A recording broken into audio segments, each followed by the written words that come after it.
Propaganda, de la propagande ou comment manipuler l'opinion publique en démocratie par Edward Bernays. 6. La propagande et l'autorité politique, suite.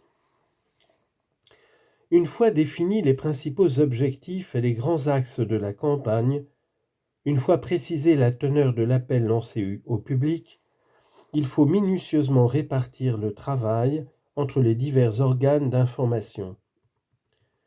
Les moyens sur lesquels s'appuyer pour donner un large écho à la campagne sont multiples et bien connus. Les événements et les activités propres à faciliter la circulation des idées peuvent être annoncés via des canaux aussi diversifiés que les modes d'expression humains. Cela revient à utiliser et de multiples façons tout objet sur lequel figurent des images ou des mots visibles, des sons intelligibles. À l'heure actuelle, les candidats en campagne se servent essentiellement de la radio et de la presse, des banquets, des meetings, de la tribune et de l'estrade pour promouvoir leurs idées. Il est dommage qu'ils s'en tiennent là. Quantité d'autres manifestations pourraient en effet servir à placer la campagne sur le devant de la scène et partant au centre des conversations.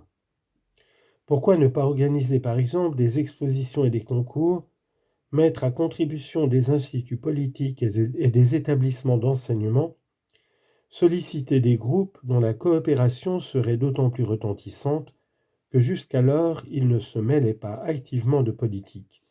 Bref, se saisir de toutes les plateformes imaginables pour présenter les idées au public. Toutes ces initiatives exigent cependant d'être parfaitement harmonisées avec les différentes formes d'adresse à la population. Les nouvelles parviennent au grand public par l'imprimé, livres, magazines, lettres, affiches, prospectus et banderoles, journaux, par l'image, photographie et cinéma, par les ondes sonores, conférences, discours, musique d'orchestre, radio, hymnes de campagne. Pour réussir, un parti politique doit utiliser toutes ses ressources. Une méthode d'annonce n'est jamais qu'une méthode d'annonce, et à une époque où des milliers de mouvements et d'idées rivalisent pour capter l'attention du public, il serait pour le moins imprudent de mettre tous ses œufs dans le même panier. En politique, les méthodes de la propagande ne sont efficaces que sur les électeurs qui opèrent leur choix en fonction des préjugés et des attentes du groupe dans lequel ils se reconnaissent.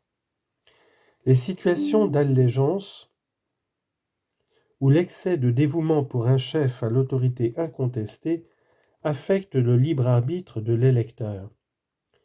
La force de la position politique du chef découle bien évidemment de l'étroitesse des liens qu'il a su nouer avec ceux qui votent pour lui. Le politicien qui a appris à modeler l'opinion de ses électeurs sur sa propre vision de l'assistance sociale et du service public peut secouer le joug des préjugés collectifs. L'important pour les hommes d'État contemporains n'est pas tant de savoir plaire à l'opinion que de savoir l'amener à partager leur vue. En théorie, cette éducation se fait au moyen de brochures savantes qui expliquent les complexités des grandes questions publiques. Dans la réalité, il suffit de se mettre au diapason du public en créant les circonstances qui vont ordonner l'enchaînement des pensées, en jouant sur les traits de personnalité, en se mettant en rapport avec les leaders qui contrôlent les opinions des divers groupes. La campagne, cependant, n'est qu'un moment de la vie politique, alors que le processus du gouvernement se déroule en continu. À cet égard, même si c'est moins spectaculaire, il est plus utile et plus fondamental de mettre la propagande au service de l'administration démocratique plutôt que de s'en servir pour recueillir les suffrages. On peut amener une collectivité à accepter un bon gouvernement comme on la persuade d'accepter n'importe quel produit. C'est tellement vrai que je me demande souvent si les dirigeants politiques de demain, qui auront la responsabilité de perpétuer le prestige et l'efficacité de leur parti, ne vont pas entreprendre de former des politiciens qui seraient aussi des propagandistes.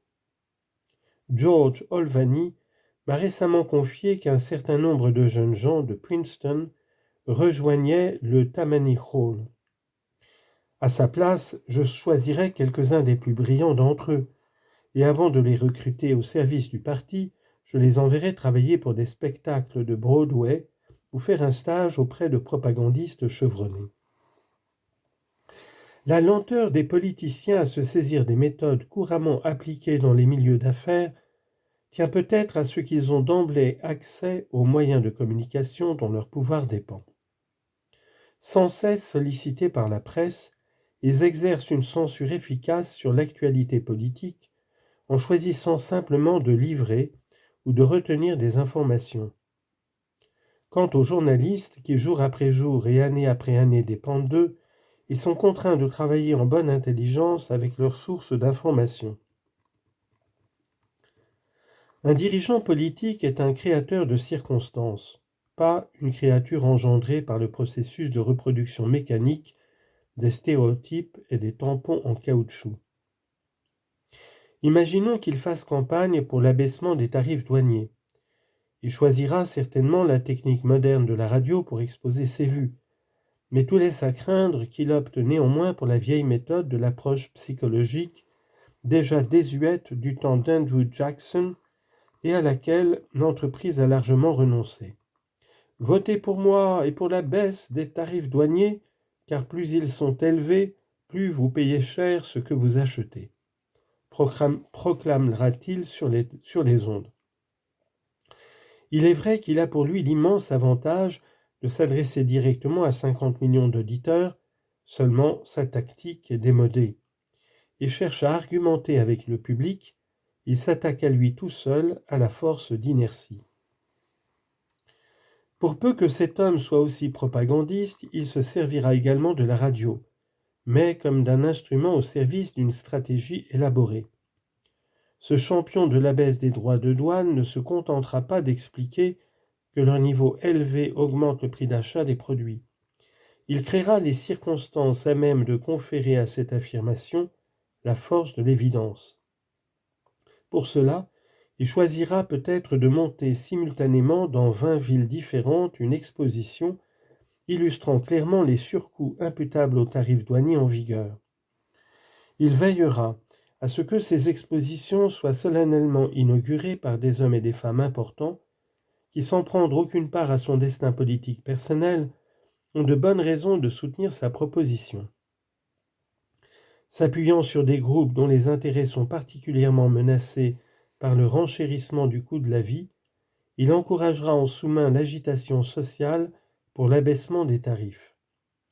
Il portera la question sur la scène publique, par exemple en incitant des personnalités en vue à boycotter les vêtements en laine et à exercer leur haute fonction en costume de coton jusqu'à ce que les droits de douane sur la laine diminuent. Ce faisant, le porte-parole des assistantes sociales, il expliquera que le prix élevé des lainages attente à la santé des plus pauvres en hiver. Ainsi, quelle que soit la manière dont il s'y prenne, il réussira à attirer l'attention sur le problème avant de s'adresser en personne au public. Le jour où il parlera à la radio, il n'aura donc pas besoin de marteler ses arguments à ces millions de gens qui ont sûrement d'autres sujets de préoccupation et pourraient s'offusquer qu'on vienne encore les solliciter. Son discours répondra au contraire aux questions qui se posent spontanément. Il exprimera les attentes et les émotions d'un public déjà en partie gagné à sa cause. La sage décision prise par Thomas Masaryk, à l'époque où il n'était pas encore président de la Tchécoslovaquie, mais chef du gouvernement provisoire, montre combien il est important de tenir compte de l'opinion mondiale lorsqu'on prépare un événement majeur. Si la Tchécoslovaquie a officiellement acquis le statut d'État indépendant le lundi 28 octobre 1918, et non pas le dimanche 27, c'est que le professeur Masaryk avait compris qu'en début de semaine, le monde serait plus réceptif à la proclamation de la liberté de son pays. Pour quelle raison ? Parce que la presse du lundi relaterait plus largement la nouvelle. Lors de la conversation que nous avons eue à ce propos, avant qu'il n'annonce sa décision, le professeur Masaryk m'a dit Si je change la date de naissance de la Tchécoslovaquie en tant que nation indépendante, je ferai l'histoire pour le câble.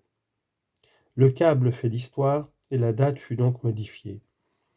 Cette anecdote illustre la part prise par la technique dans la nouvelle propagande.